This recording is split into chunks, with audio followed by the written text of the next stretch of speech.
¿Qué tal? ¿Cómo están? Bienvenidos nuevamente a otra sesión de la materia de Psicología del Consumidor. En esta ocasión vamos a continuar con el tema que empezamos en la sesión anterior, que es el tema de la influencia que tiene todo el proceso de senso-percepción en el posicionamiento de las marcas, en el posicionamiento de los productos, desde el punto de vista de lo que percibe el consumidor y de lo que se quiere proyectar por parte de la marca del producto. Como ustedes recordarán, en nuestra sesión anterior estuvimos ahondando sobre todo en los procesos que tienen que ver con el manejo de las sensaciones. Ya nosotros en la sesión anterior hacíamos una distinción entre lo que es propiamente sensación y percepción, donde sensación tenía que ver, como ustedes recuerdan, con el proceso de captar y transmitir la información hacia el cerebro. Ahí en el cerebro es donde esta información se interpreta, se le da un orden, una organización, un significado. En esta ocasión vamos a ahondar sobre esta parte del significado. En la sesión anterior vimos un poquito sobre los diferentes sistemas sensoriales, la influencia que aspectos como el color, la parte auditiva, los aromas, el gusto, el tacto tienen sobre el acercamiento inicial que tiene un consumidor con un producto y algunos aspectos que van influenciando en la atención que se pone en las marcas, la atención que se pone en los mensajes, a partir de una serie de cuestiones que ayudan a seleccionar la información relevante para el consumidor a partir de sus propias necesidades. Ya anteriormente en nuestra primera sesión habíamos trabajado el tema de la motivación y la sesión anterior tratamos de hacer muy patente, hacer muy clara, marcar la relación que hay entre esto, ¿no? Finalmente veíamos cómo las motivaciones son un factor esencial que orienta la atención hacia cierto tipo de estímulos y sobre todo hacia ciertas características de los estímulos. De esa forma, hoy vamos a ver cómo es que los significados que atribuimos a una serie de factores a través del proceso de percepción son fundamentales también en las decisiones de consumo. Son los mismos objetivos que teníamos la sesión anterior, ¿verdad? Diferenciar lo que es el proceso de sensación con el de percepción y captar los elementos de la estructura perceptual que van a influir en las decisiones de compra. De hecho, la sesión anterior prácticamente la dedicamos a nuestro primer objetivo específico, que son los aspectos relacionados con el proceso de sensación. En esta ocasión vamos a trabajar los dos objetivos específicos que nos restan, los aspectos relacionados con la interpretación y analizar y comprender la importancia que esto tiene en el posicionamiento de una marca sobre los procesos que se generan en el consumidor. Bueno, ¿qué es la interpretación? En términos de nuestra temática, la interpretación se refiere al significado que le asignamos a los estímulos sensoriales. Es un proceso que ocurre en nuestro cerebro y que activa un conjunto de esquemas. Cada estímulo que percibimos, en cierto sentido, no está solo.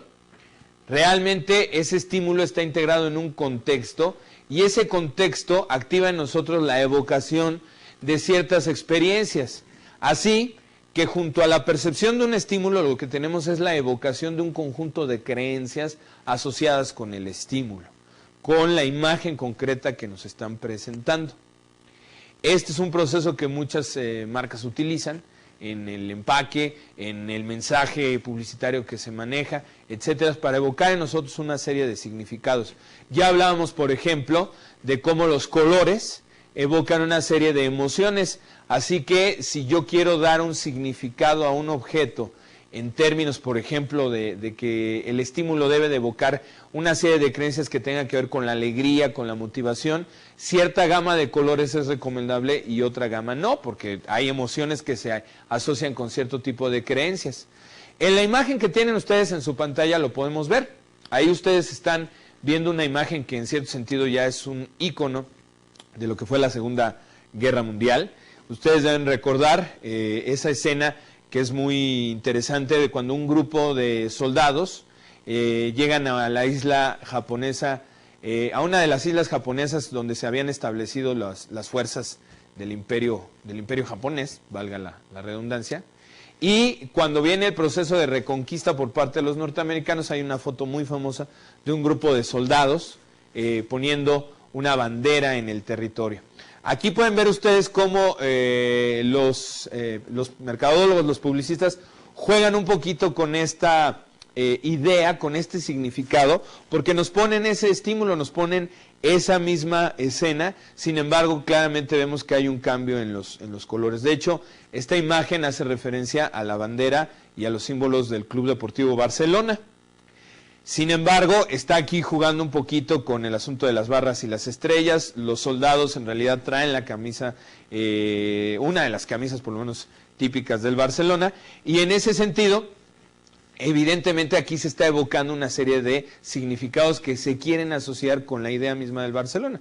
Esta parte de lo heroico, del triunfo, de la lucha, del esfuerzo, son una serie de creencias y de elementos que son evocados meramente por ese estímulo, incluso sin saber propiamente la historia de la escena, sin saber todo este contexto sobre la Segunda Guerra Mundial, la reconquista norteamericana de una serie de posesiones que habían sido tomadas por los japoneses, pues simplemente la idea o la imagen de un grupo de soldados que están levantando una bandera sobre el territorio evoca una serie de creencias, una serie de emociones que están relacionadas. Entonces, esto es muy importante. En nuestra memoria hay un montón de esquemas mentales que están vinculados con creencias, que son conjuntos de creencias y que son activados con ciertos estímulos, porque la memoria es así. La memoria es situacional, la memoria se activa en ciertos marcos específicos. Así es que esto es algo muy interesante. Este proceso se conoce como preparación, como ustedes lo están viendo ahí en nuestra pantalla. La preparación es justamente un proceso por el cual yo doto a un objeto de ciertas propiedades para que evoque ese conjunto de creencias. Esto es muy interesante porque de alguna manera es una estrategia que llama la atención hacia el estímulo, hace que lo comprendamos en otro nivel y que lo procesemos de una forma bastante más profunda. De esta manera, si ustedes se dan cuenta, el proceso de la percepción, que es lo que está detrás de esta asignación o esta interpretación de significados, es mucho más complejo que solamente integrar la información que viene de fuera. Implica integrar esa información con toda una serie de esquemas que ya están guardados en nuestra memoria, que implican expectativas, ideologías, emociones, y que se activan en el momento en que vamos relacionando la información entrante con todo lo que ya tenemos almacenado en nuestra memoria. De esta forma, este proceso de interpretación se va volviendo algo bastante más complicado y tiene que ver con la organización de la escena, la organización del estímulo. Este es un factor fundamental. Dentro del terreno de la psicología hay una teoría que ha estudiado a mucho detalle los procesos perceptuales, cómo es que organizamos nuestra interpretación del mundo externo, que es la teoría de la Gestalt. Gestalt es un término alemán, vamos aquí al pizarrón solamente para que puntualicemos esta idea. La Gestalt, que significa totalidad o forma.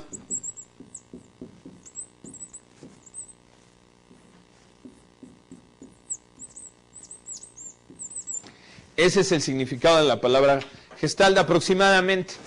No tiene así una traducción literal, pero aproximadamente en el español Gestalt quiere decir el todo, la totalidad, la forma. Esta teoría parte del supuesto de que nosotros no percibimos estímulos aislados del medio ambiente que después vamos organizando, sino que esta teoría dice que ya desde un principio nuestra percepción capta la realidad organizada. Percibimos el mundo externo con un orden, con una forma, con una organización.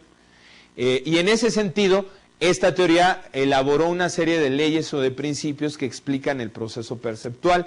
Las leyes básicas son las que tenemos aquí en nuestra imagen. En este caso vamos a analizarla a detalle para poder ver estos conceptos. Tenemos la ley del movimiento aparente. ¿Por qué somos capaces de entender el texto que aparece en un anuncio de luces de neón?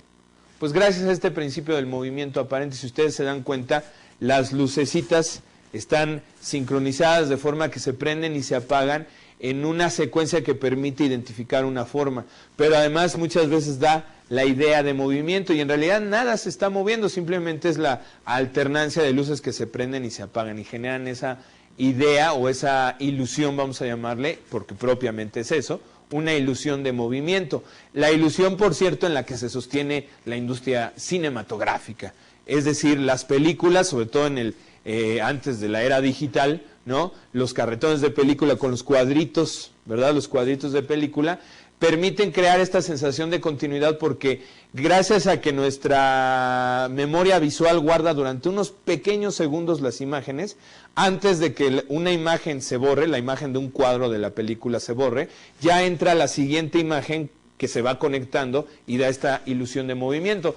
Todos practicábamos eso, bueno, yo supongo que muchos practicábamos eso de niños cuando hacíamos dibujitos en las esquinas de nuestros cuadernos y luego nos poníamos a ojear para ver cómo se iba moviendo el dibujo, el personaje, el monito que nosotros pintábamos en diferentes posiciones. Eso es lo que es la ilusión del movimiento aparente. Si se dan cuenta, aquí el movimiento se percibe no por cada estímulo aislado, sino por la manera que organizamos en una dirección, en una forma, los estímulos que estamos percibiendo. Otra ley muy importante de la Gestalt es la ley de figura-fondo. La tenemos ejemplificada aquí en esta lámina, en esta imagen que podemos ver aquí. ¿Sí? Esta especie de, pues estaba tocando ahí un instrumento, un saxofón, pero que al mismo tiempo vemos en el fondo un rostro femenino. Estas reversiones son típicas de lo que es la ley de la figura-fondo. Simplemente esta ley nos dice que percibimos los objetos como formas que se recortan en un fondo. Es decir, el contexto es fundamental para la percepción, porque dentro de ese contexto separamos las figuras para captarlas como formas y el resto lo enviamos hacia el fondo de nuestra percepción como fondo. Esto explica por qué funciona el camuflaje. El camuflaje funciona justamente porque las figuras se pierden en el fondo, se rompen los indicios que permiten hacer este tipo de separaciones. Ustedes ven ahí en nuestro ejemplo como para poder realmente captar la figura del saxofonista tenemos que considerar la parte blanca como fondo. Y si queremos hacer lo contrario, ver el rostro de la mujer como la figura, la parte negra la tenemos que enviar hacia atrás en el campo perceptual como si fuera el fondo de la imagen. Otra de nuestras leyes importantes en la Gestalt es la ley del cierre, también llamada por los teóricos de la Gestalt como ley del cierre o de pregnancia. Y esto simplemente habla de una tendencia perceptual que tenemos de completar lo que está incompleto. Nosotros tenemos una tendencia a buscar el orden, a buscar formas completas y organizadas. Y cuando algo se aparece a nuestra percepción como incompleto, nuestra percepción, retomando nuevamente estos esquemas de la memoria de los que hablábamos anteriormente, pone lo que falta. Aquí lo podemos ver claramente en este ejemplo. Por supuesto que aquí no hay un triángulo. Aquí no hay un triángulo. Sin embargo, nuestra percepción se da cuenta de que hay como una especie de vacío y termina por interpretar eso como si hubiera ahí un triángulo cuyas puntas, cuyos ángulos estuvieran encima de tres círculos, que tampoco son círculos. En realidad se trata ahí de figuras con un corte, pero al percibir todo como una totalidad nos genera esa impresión. Y lo vemos de distintas formas en estos ejemplos. Incluso aquí nos da la apariencia de ser una esfera con una serie de picos, pero en realidad no hay tal esfera. Sin embargo, nuestra percepción está tan acostumbrada a distinguir formas completas, formas íntegras, que nos genera esa impresión. Agrega lo que no está realmente físicamente en la imagen. O en este otro ejemplo, donde nos da la idea de que hubiera una raya, de que hubiera una especie de superficie blanca que está atravesando esta figura que pareciera ser como una especie de serpiente, ¿no? Que está cortada ahí por una superficie. Nuevamente lo que es la ley del cierre. Otro principio muy importante, que de hecho es un principio que incluso estudiaron los primeros filósofos que atendieron la experiencia sensible, ya ni siquiera psicólogos, sino filósofos del siglo XVII, del siglo XVIII, los filósofos empiristas que hablaban de las leyes de asociación como parte de lo que va generando las ideas en la mente. Bueno, los psicólogos de la Gestalt en el siglo XX se refirieron a estas leyes de asociación como leyes de agrupación, pero que están basadas en ese principio. Tendemos a juntar, a asociar, a conectar los estímulos que son similares en cuanto a su forma, color, tamaño, orientación. Todos nosotros, bueno, insisto, ¿verdad? Qué ganas de generalizar mi propia experiencia. Yo supongo que varios de ustedes habrán realizado estos juegos donde teníamos que ir completando a partir de una serie de puntos, dibujando la rayita para obtener al final la figura. Bueno, eso es lo que hace nuestra percepción sin necesidad de andar dibujando contornos. Tendemos a unir los elementos, los estímulos que se parecen por estas cualidades que ya mencionaba. Aquí lo tenemos claramente el ejemplo, ¿no? Cómo podemos ir asociando hileras, cómo podemos ir asociando hileras de puntos porque están muy próximos, o asociamos conjuntos de puntos que se parecen en cuanto a su color, la orientación que llevan para generar líneas. Este principio lo utilizó en el mundo artístico Serot. Recordemos lo que era la técnica del puntillismo, que se trataba justamente de ir creando pinturas con pequeños puntos sobre el lienzo que, vistos a cierta distancia, generaban la impresión de ser una sola figura. Otra importante ley de la Gestalt es la ley de la simetría o de buena forma, que señala que nuestra percepción busca siempre las formas más sencillas, más simétricas. Tendemos a buscar las formas armoniosas, equilibradas. Ustedes lo ven en nuestro ejemplo de la esquina superior derecha. En realidad nuestra primera percepción que tenemos de esa figura es que se trata de dos cuadrados superpuestos. O quizá ya después podemos ver un tercer cuadrado en la intersección que se hace, o los podemos ver como dos rombos, pero difícilmente ustedes percibirían o podrían destacar en principio una silueta así. Esto ya es algo que hacemos en un análisis, digamos, posterior. Pero el primer golpe de nuestra impresión siempre es irnos a las formas básicas. Esto es muy importante. A veces en algunos productos, algunas marcas, tratan de hacer símbolos demasiado complejos o empaques con formas muy innovadoras, casi podemos decir bastante exóticas. Y realmente nuestra tendencia perceptual es preferir las formas sencillas, preferir las formas, dirían ahí algunos autores, las formas clásicas, ¿no? Y esto lo entienden algunos diseñadores que tratan siempre de buscar esta sencillez en la percepción.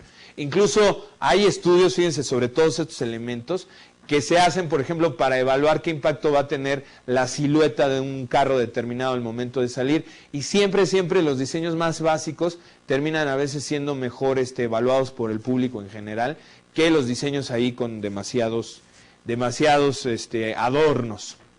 Por supuesto, esto cambia con las épocas, Hay gustos, hay modas que tienen que ver con determinados periodos. Si pensamos incluso en la historia del arte, ustedes saben que hubo un tiempo durante el siglo XVII, finales del siglo XVII, donde el arte barroco enfatizaba la necesidad de ornamentar, de exagerar las formas. Bueno, esto también tiene que ver evidentemente con parte de lo que son los gustos y las modas sociales en determinadas épocas.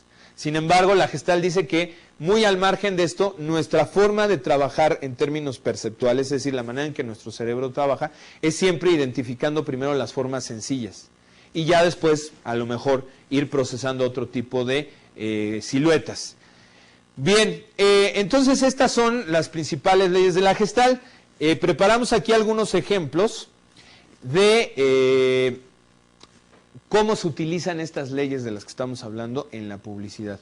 En el ejemplo de la extrema izquierda, ustedes pueden ver claramente que se trata, sin necesidad de que esté ahí el signo completo de la marca JB, hablando de bebidas alcohólicas, bueno, simplemente con la presencia de algunos elementos del símbolo, que ya es tan conocido, inmediatamente entendemos que este mensaje se trata de eso, es un mensaje de una bebida, de un whisky, el whisky JB, pero fíjense cómo aquí está la ley del cierre, ¿no? Aunque no está, nosotros a partir de esos elementos identificamos que algo falta y ya nuestra mente termina de poner lo demás. Esto es muy interesante, ¿eh?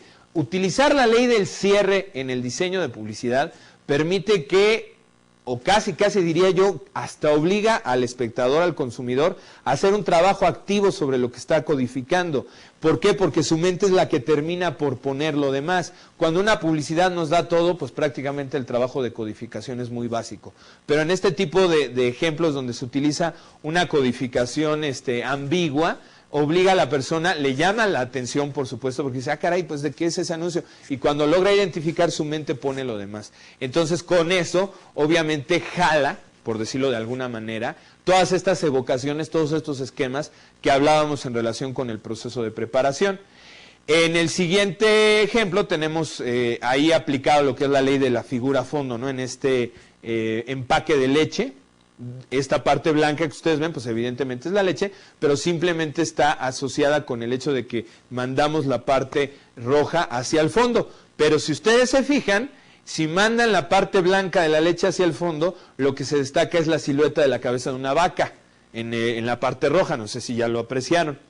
¿Sí? Muy bien. Entonces ahí estamos jugando con este principio de lo que es figura fondo. Bueno, y en el último ejemplo ahí a la derecha, para todos los que están pensando ahí mal de las cosas, bueno, pues se trata simplemente de 3 naranjas, pero que están puestas de cierta manera que generan otra vez lo que decíamos, una serie de evocaciones primero de ciertos esquemas que ya tenemos, pero donde también estamos jugando ahí un poquito con lo que es figura fondo, un poquito con la cuestión de la simetría y de la buena forma, para generar una percepción ambigua de un estímulo que evidentemente pues divierte al consumidor, divierte a la persona que lo está viendo y hace más memorable el estímulo. En ese sentido, déjenme, aunque no es propiamente el tema, pero va muy conectado, hablar un poco sobre la memoria. La psicología de la Gestalt vino a establecer que siempre que una persona tiene la posibilidad de guardar la información como un todo organizado, es más fácil recuperarla que cuando los estímulos están aislados.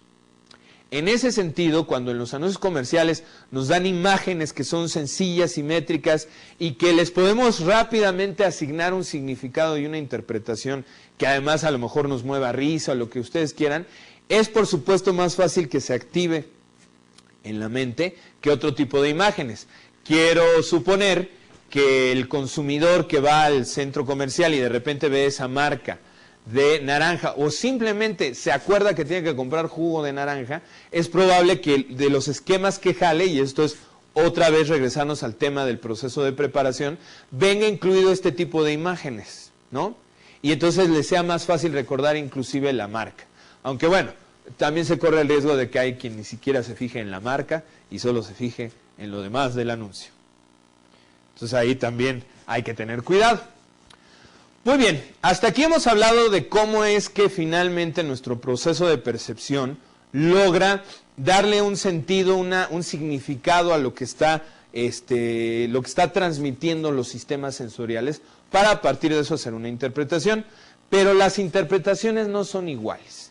De un consumidor a otro vamos a encontrar a lo mejor diferencias enormes en la interpretación de un sabor, de una imagen, etcétera, que tienen que ver con sus propias experiencias, con sus propias expectativas, con sus propios valores. Muchas personas, muchos consumidores, sobre todo de refresco, recordarán esta estrategia que alguna vez una empresa refresquera que fue Pepsi Cola lanzó al mercado, que era el reto Pepsi, que se trataba de que tú tomaras una serie de vasos de refresco y diferenciaras lo que era el sabor de la Coca-Cola de la Pepsi Cola. El reto estaba en que habían mejorado tanto el sabor de la Pepsi que iba a ser imposible que tú distinguieras la diferencia. Yo me acuerdo que varios amigos comentaban, unos decían, no, claro que distinguí perfectamente el sabor de la Pepsi y por supuesto que no sabe muy diferente. Y había otras personas que decían, no, es que realmente el sabor se acercó mucho al de la Coca-Cola, etcétera. Y finalmente estaban tomando el mismo refresco, la misma sustancia. Ciertamente no es un proceso que tenga que ver con el sabor, la sensación es la misma, es la interpretación que hace el cerebro. Los que, digamos, tenían un hábito arraigado con la Coca-Cola e iban con una expectativa escéptica y negativa, decir, estos señores que están queriéndome vender, voy a demostrarles que no, muy probablemente estaban más atentos a seleccionar ciertos aspectos de la estimulación que les permitían discriminar la diferencia. Y quienes no estaban tan casados con la Coca-Cola, o a lo mejor inclusive les daba lo mismo tomar una cosa u otra, probablemente no estaban tan motivados para establecer estas diferencias, y entonces les parecía realmente que el sabor era igual.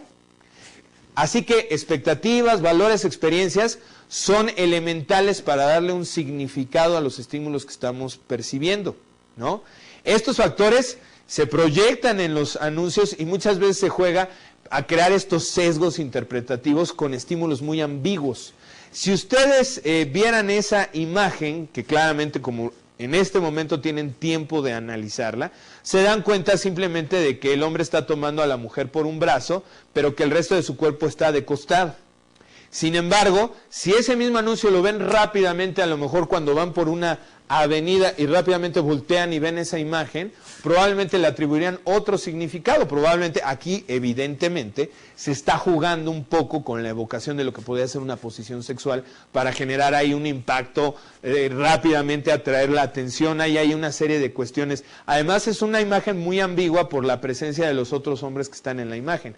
Sin embargo, es definitivamente una imagen que capta la atención, pero cada quien le va a atribuir un significado de esa manera. Aquí el sesgo interpretativo es que la gran mayoría de las personas, si ven esa imagen rápido y se les pregunta qué estaban haciendo el hombre y la mujer en la escena, pues ya saben qué van a contestar, ¿verdad? Van a decir que estaban pasando un muy buen rato. Y en realidad no.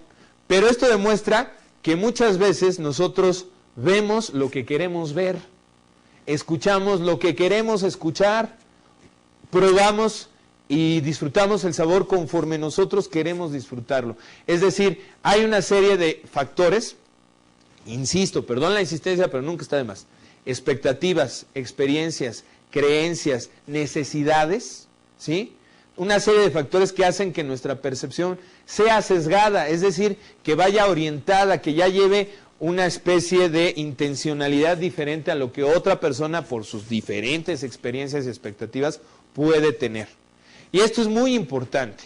Esto nos habla de que por más que una persona establezca una serie de procesos muy importantes para tratar de elaborar una marca y un producto y posicionarlo de forma que claramente envíe un mensaje a la persona, no podemos asegurar que el consumidor va a recibir ese mensaje de esa forma.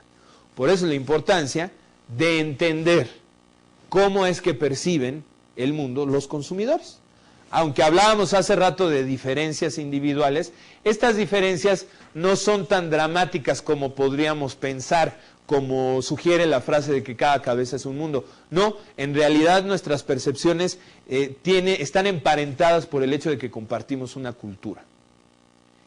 Quiero decir, aunque nosotros tengamos una percepción diferente del sabor de la comida, pensando por ejemplo en algún platillo típico mexicano, como puede ser un pozole, es un hecho que nuestra percepción final va a ser mucho más positiva y mucho más cercana que la percepción que puede tener alguien que no esté acostumbrado a comer pues la cantidad de especias y de condimentos que le echamos a la comida aquí en nuestro país, ¿no? Entonces, ciertamente es eso. Si no, no tendría sentido este tema del que estamos hablando. Si cada cabeza es un mundo y cada quien percibe diferente, no estoy seguro que el mensaje va a llegar. Bueno, puedo tener una relativa seguridad con los estudios que me permitan entender la cultura de esas personas, las variables centrales que marcan hacia dónde dirigen su percepción y cómo es que interpretan. Porque finalmente, experiencias, expectativas y necesidades están modeladas en buena medida por la cultura. Más adelante, en esta materia vamos a hablar de los factores culturales y su influencia en la psicología del consumidor, que desde aquí ya estamos viendo en el proceso perceptual. Muy bien.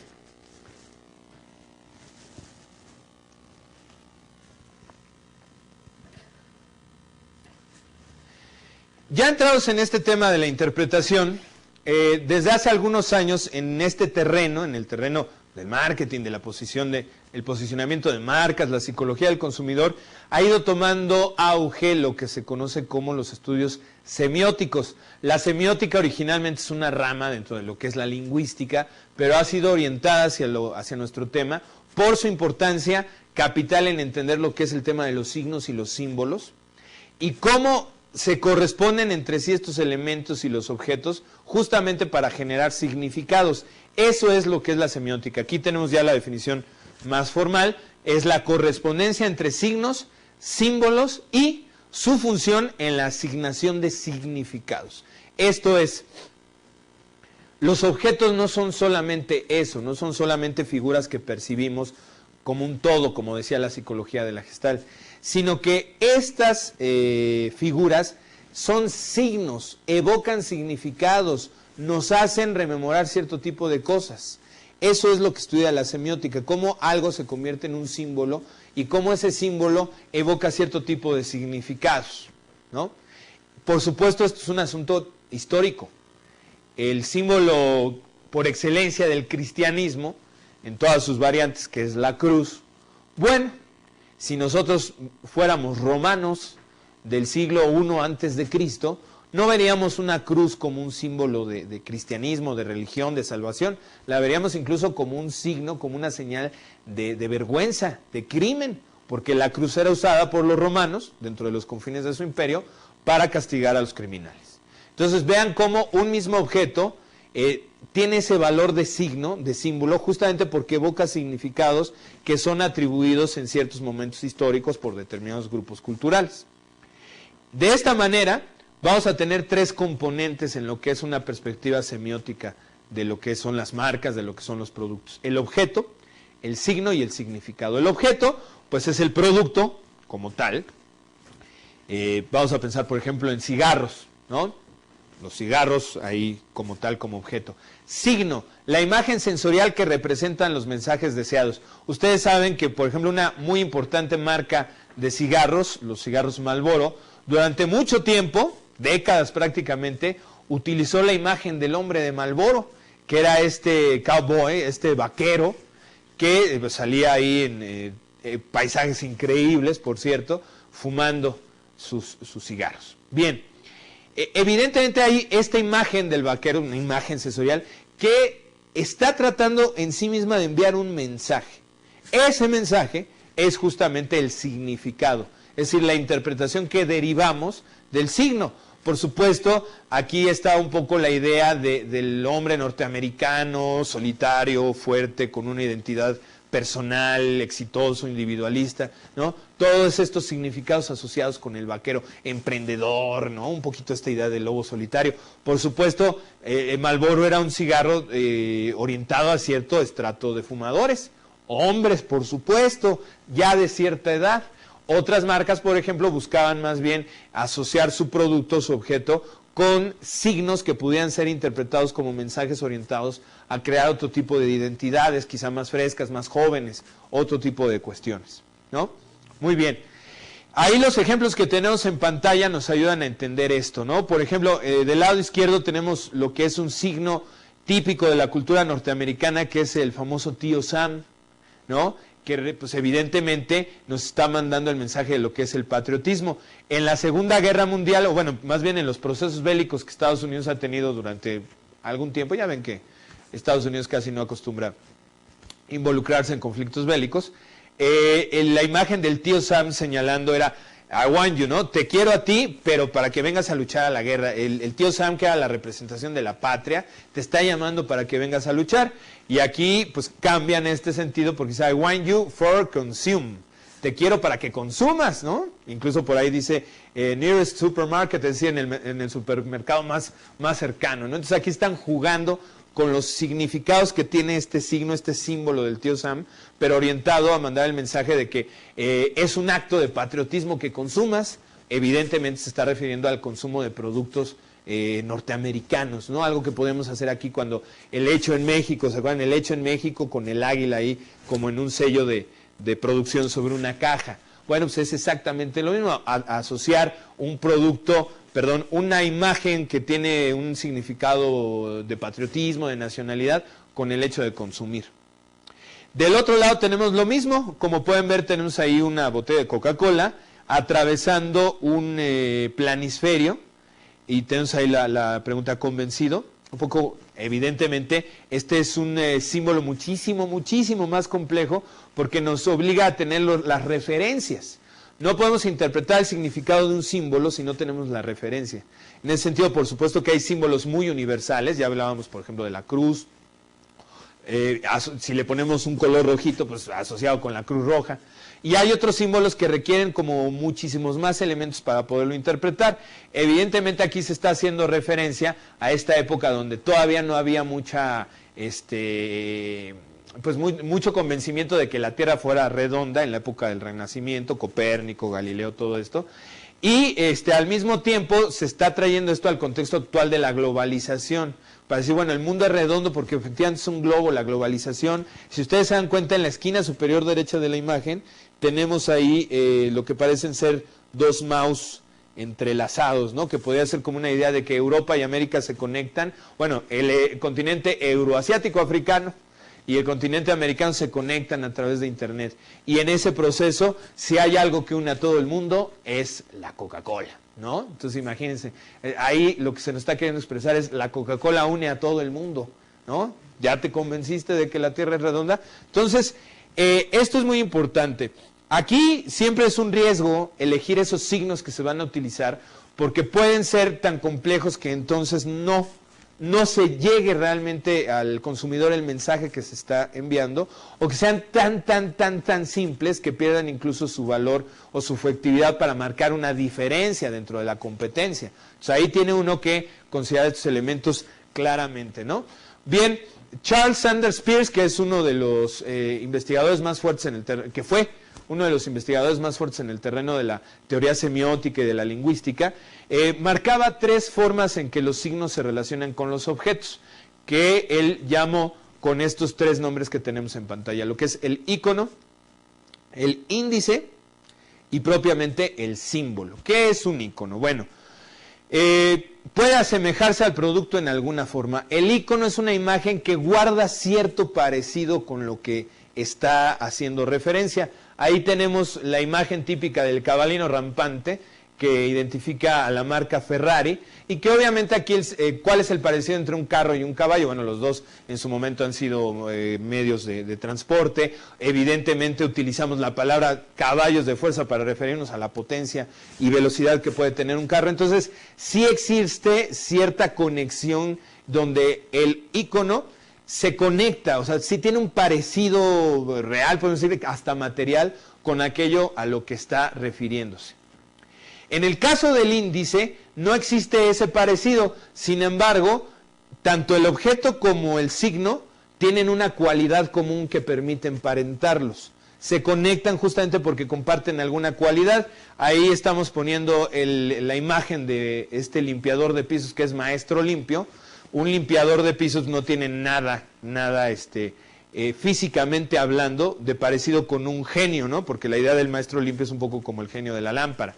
Pero evidentemente se está dando la idea de que lo que los conecta es la fuerza, la genialidad con que hacen las cosas, así como si el genio saliera de la botella y limpiara el piso en 5 segundos, ¿no? Y si ustedes piensan en los anuncios, vemos a la gente pues bailando feliz de la vida mientras lava y seca el piso y cantando y demás, porque justamente se trata de mandar el mensaje de que lavar el piso puede ser genial, ¿no? En ese sentido es como se está creando esa conexión. Y finalmente, propiamente el símbolo. El símbolo no guarda ninguna conexión material con lo que representa. Y a lo mejor ni siquiera comparte cualidades que puedan ser identificadas. En todo caso, esa relación se hace a través de una asociación convencional. Es decir, hemos decidido como comunidad, como grupo de personas, más grande, más pequeño, que el símbolo se relaciona con lo que quiere señalar. Si ustedes me permiten, la paloma, que normalmente se toma como un símbolo de la paz, pues no hay nada en una paloma que pueda uno realmente decir, ah, mira, sí se conecta porque tienen estas características. ¿Qué tiene que ver el color blanco con la paz? Pues simplemente que hemos estado de acuerdo en que históricamente el blanco simbolice esta cuestión. Así que los símbolos tienen esa característica de ser, si quieren verlo ustedes así, un poquito más artificiales, ¿no? Es decir, que la conexión con lo que están ellos nombrando es una conexión que tiene que ser nombrada, que se tiene que explicar, porque es una convención, es algo en lo que la gente se pone de acuerdo. Por ejemplo, utilizar un león en relación con una empresa ahí de inversiones o de seguros, pues evidentemente está simbolizando los valores de la empresa. La templanza, el ser fieros a la hora de defender a los asegurados. osados para buscar inversiones, es decir, pero son valores que se interpretan y que se conectan de forma convencional. Muy bien. ¿Está clara la diferencia? Muy bien. Vamos a seguir trabajando con esto. Recuerden que si en algún momento dado tienen alguna duda, si los ejemplos aquí no están siendo suficientes, esperamos que con las actividades que van a hacer en relación con esta sesión puedan clarificarlo. Y si no, de todas maneras tienen siempre el recurso de las asesorías para que ahí los cabitos que vayan quedando sueltos, que esperemos que sean muy pocos, los puedan ya terminar de aterrizar, los puedan terminar de amarrar. Muy bien. Terminando con este tema de todo el proceso perceptual y su relación con lo que son las marcas, lo que son los productos, vamos a entrar en el tema de lo que es la imagen de marca y el posicionamiento en el mercado de un producto o de una idea. Se le dedica mucho tiempo, mucho dinero, mucho esfuerzo a diseñar los logotipos de las grandes empresas. Y la mejor muestra de lo bien gastado que está todo eso, lo bien gastado que está todo ese dinero, todo ese esfuerzo, es la manera en que esas marcas ya se reconocen prácticamente de forma universal. Me parece que la mayoría de las marcas que están ahí, incluso si les quitamos las palabras, inmediatamente generarían la asociación, lo que es este proceso de preparación del que ya hablábamos, inmediatamente generarían la asociación con la marca, ¿no? Y evidentemente hay ahí una serie de valores, hay una serie de atributos que se quieren destacar con los colores, con el diseño del objeto, etcétera, ¿no? Bueno, todos estos aspectos que hemos analizado sobre los canales sensoriales, la selección de estímulos, la interpretación de las imágenes, son aspectos que se ocupan en el momento, a la hora, de decidirse por la imagen de marca. La imagen que va a identificar, imagínense nada más, es como si nos dijeran, bueno, ¿a ti qué te identifica? Y no, pues el bigote, la silueta. Eso que los caricaturistas saben también identificar que es peculiar de una persona y que de hecho en una caricatura exageran para volverlo más notorio, ¿no? Y de repente, aunque todo lo demás esté diferente, ya sabemos que ciertos rasgos identifican a un personaje y lo hacemos notar. Pues es lo mismo en una buena marca. Crear una serie de atributos que queden guardados en la memoria de la persona y que lo identifiquen y que hagan sobre todo que cierto sector del mercado se identifique, ¿no? Esa percepción de la marca incluye dos tipos de atributos. Por un lado, el atributo funcional. El precio, sus características, es refrescante, no es refrescante, es veloz, no es veloz, es sabroso, no, es dinámico, etcétera, etcétera. En términos digamos, instrumentales, ya hablábamos de motivación instrumental. En ese sentido, si nuestra motivación de compra es instrumental, seguramente llamarán más nuestra atención los atributos funcionales. Pero hablábamos también que existe algo que se llama consumo hedonista. Ustedes deben recordar ese concepto que manejábamos en la sesión anterior. ¿Por qué? Porque mucha de la motivación en el consumo no tiene que ver tanto con la parte funcional, sino con valores de carácter simbólico. Por eso aquí hablamos de atributos simbólicos que también influyen en la percepción de la marca. La imagen, el estatus asociado con la marca, el tipo de identidad que va generando, etcétera.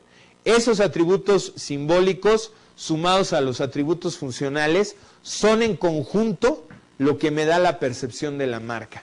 Me gusta el empaque, me gusta el formato y además me es útil. Es como el escenario ideal de todos. El producto es funcional a las necesidades de la persona y también le genera una experiencia de compra agradable, le gusta el diseño, se siente identificado con el producto y se vuelve en cierto sentido ya un cliente cautivo. Bueno, estas imágenes de marca están orientadas porque en un mundo como el actual, imagínense que ustedes van a hacer su empresa y quieren generar una marca, quieren generar un logotipo, quieren generar todo un conjunto de símbolos y de elementos que integren la imagen de su empresa. Cierta gama de colores, cierto logotipo, cierto estilo de letra que siempre se va a utilizar en los documentos oficiales, algún tipo de adorno decorado en las oficinas, a veces hasta un cierto estilo arquitectónico, ¿sí? Desde ahí empieza la imagen de la marca, en el estilo arquitectónico, en la limpieza de las instalaciones, en el manejo, por ejemplo, de toda esta parte de la conciencia ecológica. Nuestra empresa es también una empresa verde, ¿no? También como un elemento que se va incorporando a la imagen de la marca. Ya hablábamos en la última parte de la sesión anterior que el comportamiento de una marca, qué tanto cambia, qué tan estable es importante en esa percepción. Pero es importante porque evidentemente en un mercado tan competido para casi todo, díganme un producto que quieran hacer para el cual no haya competencia. Bueno, ese es el gran reto de la innovación. Pero en buena parte de lo que existe en el mercado actual, siempre va a haber por lo menos 2 competidores. Y es evidente que los 2, 3, 4 o 5 competidores no aspirarán a abarcar todo el mercado de la misma forma. Claro que uno espera que cualquiera compre sus productos, pero entonces busca uno a ese segmento del mercado que a lo mejor no ha sido atendido por la competencia. Hace algunos días tenía yo una discusión con algunos alumnos en la universidad y hablábamos sobre los empaques de la leche. Y alguno de ellos decía, es que ¿cómo es posible que ahora haya empaques de leche donde pongan todavía a vacas o pongan el empaque de la caja ahí con motitas negras y blancas? Eso ya está fuera de moda. Él defendía mucho la idea, por ejemplo, de cómo la leche light siempre trae, por ejemplo, a una modelo pues, que está extremadamente delgada y guapa, o las leches que están orientadas para los niños traen ahí una imagen de la familia, o traen a un niño corriendo. Entonces le parecía que esto estaba como anacrónico. Y justamente alguien hacía notar pues que había mucha gente que, sobre todo ya en un sector del mercado de edad media a más, incluso de tercera edad, pues había una especie de nostalgia por aquellos tiempos en que la leche realmente sabía leche y que incluso hasta traía su nata y guardaban la nata para comérselas ahí con las conchas. De alguna manera estas sesiones nos están llevando siempre a la comida, pero bueno, pues es parte del asunto del consumo. Espero que ya hayan ustedes desayunado, comido o cenado antes de revisar esto. Si no, dense ahí un break para que puedan hacerlo, ¿no? Ustedes que pueden.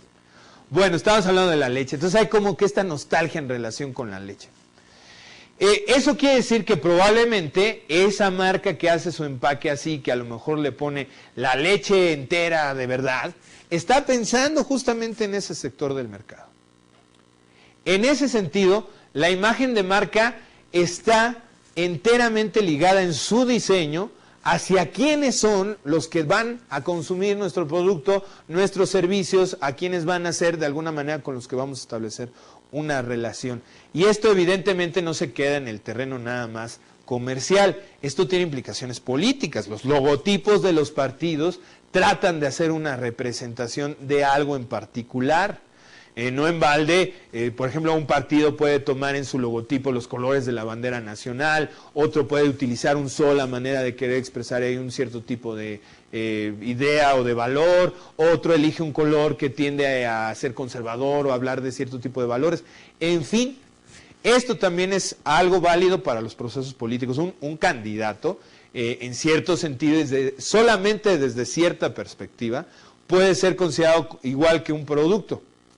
Quiero insistir que desde cierta perspectiva, desde la perspectiva política y social, por supuesto que no. Un candidato tiene que ser muchísimas cosas más. Pero desde el punto de vista del marketing político, que es de lo que estamos hablando aquí, ahí sí lo podemos reducir en cierto sentido a un producto más. Y hay que darle esa imagen que queremos, ¿no? Entonces, que si el candidato va a todos lados con las mangas arriba y con cierto tipo de ropa muy informal, es porque se está acercando a cierto tipo de votantes con los que quiere lograr cierta identificación.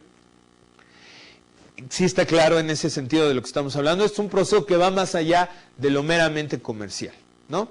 Entonces, ese significado que los consumidores le van a dar al producto, llámese candidato, llámese empaque de leche, llámese etcétera, ese mensaje que ellos están recibiendo de la marca es la posición de mercado del objeto, del producto.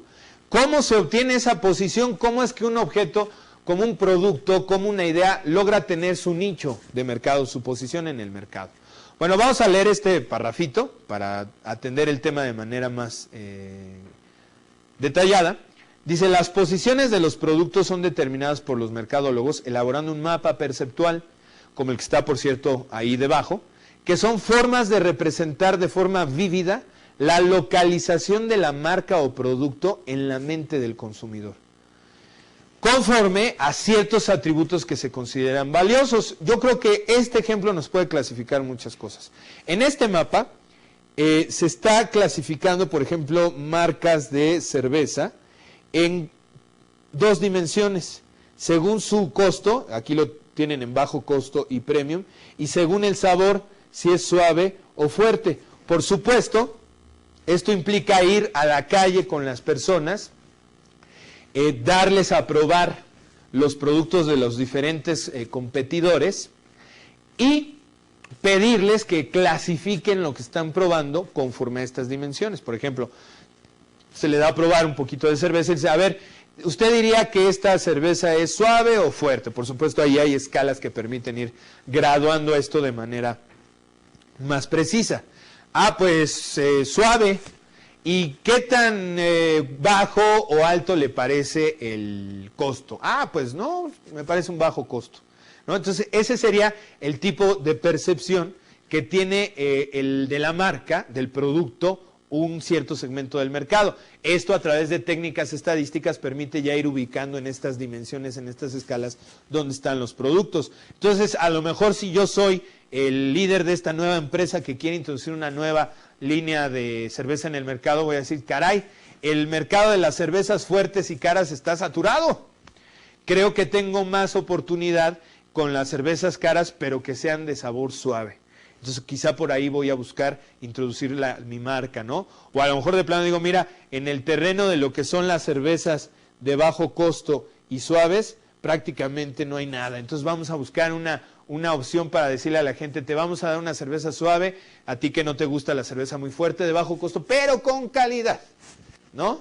Y entonces estamos explorando justamente en esta parte. Estos mapas perceptuales justamente tienen esa intención.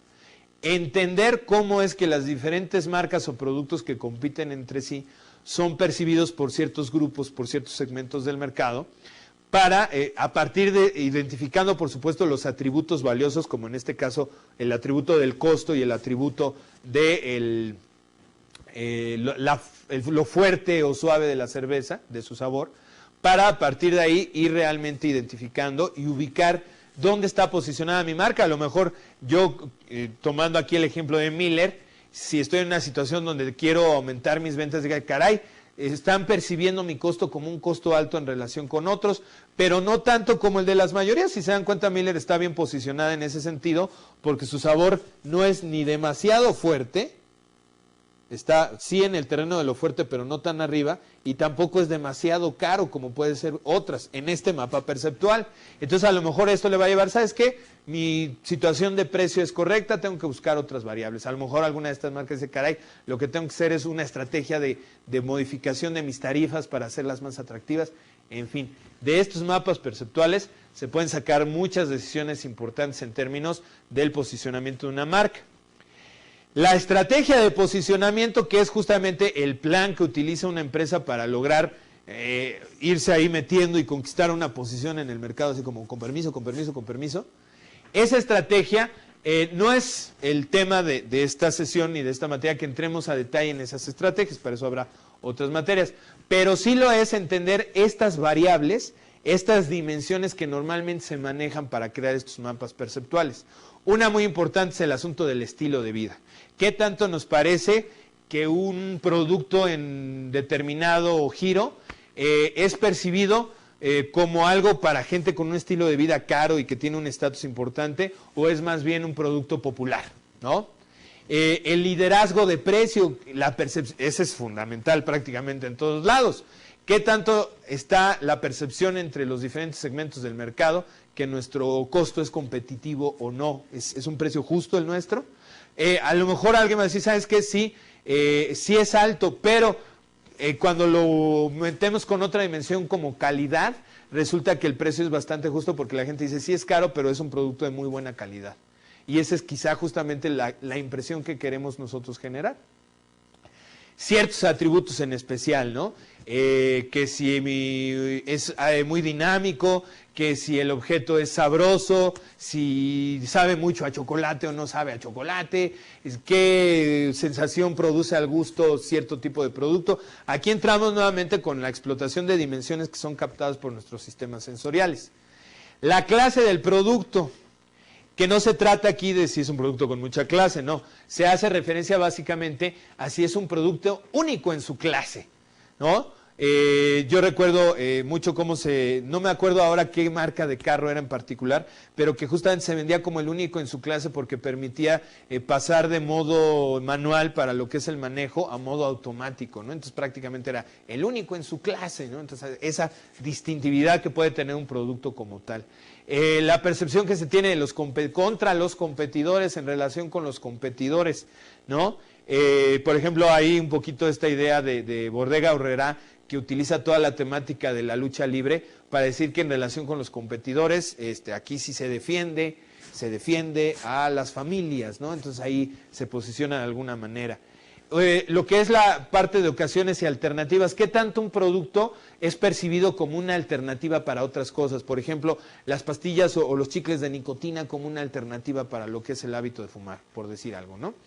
Los usuarios, ¿sí? ¿Quiénes son los usuarios? ¿Qué tanto una marca es percibida como que está orientada a un tipo determinado de usuarios o en general, como puede ser sobre todo el caso de la ropa, ¿no? ¿Qué tanto una marca de ropa se posiciona como una marca que va dirigida a un grupo muy específico de usuarios o qué tanto es percibida como una marca que ves para todo tipo de usuarios, ¿no? Y finalmente el tema de la calidad, que por supuesto la calidad va a depender de una serie de indicadores que tienen que ver con el tipo de producto o con el giro de la marca, la identidad de la empresa que se está generando. Entonces, de esta manera hay una serie de dimensiones y de atributos que se pueden medir y que se pueden manipular justamente para generar la imagen de marca que queremos y posicionarnos en esa parte del mercado donde queremos estar posicionados. Esto es fundamental. Siempre la recomendación es que sea un proceso estratégico, no que el mercado me ponga donde ya pude ponerme, sino que yo luche por una posición en el mercado si creo que mi producto lo vale y tiene las características. O la otra estrategia, decir, vamos a explorar sectores del mercado que están inexplorados, pero siempre con la condición de haber hecho todo un estudio mercadológico, que permite identificar justamente ese vacío, ese espacio disponible en el mercado. Pues bien, con esto terminamos este tema interesantísimo de lo que es la percepción y la imagen de las marcas. Vamos a continuar en nuestra siguiente sesión con el tema del aprendizaje y vamos a ver cómo la experiencia, las diferentes formas que tenemos de aprender, sobre todo el tema de lo que es el condicionamiento, que ya veremos de qué se trata, el condicionamiento, influye también en las decisiones y en la conducta de los consumidores. Espero que estén muy bien, les agradezco su atención. Los invito, les reitero, la necesidad de que realicen las actividades anexas, las actividades complementarias de nuestras sesiones, que realicen todas las tareas. Vayan ustedes también llevando sus apuntes, independientemente de que tengan ahí las presentaciones, vayan realizando sus notas, preguntas, dudas, investiguen, realmente dense tiempo para profundizar cada tema y con eso pues garantizar también que en los exámenes puedan ustedes salir muy bien. Gracias nuevamente. Que estén bien y nos vemos aquí en la próxima.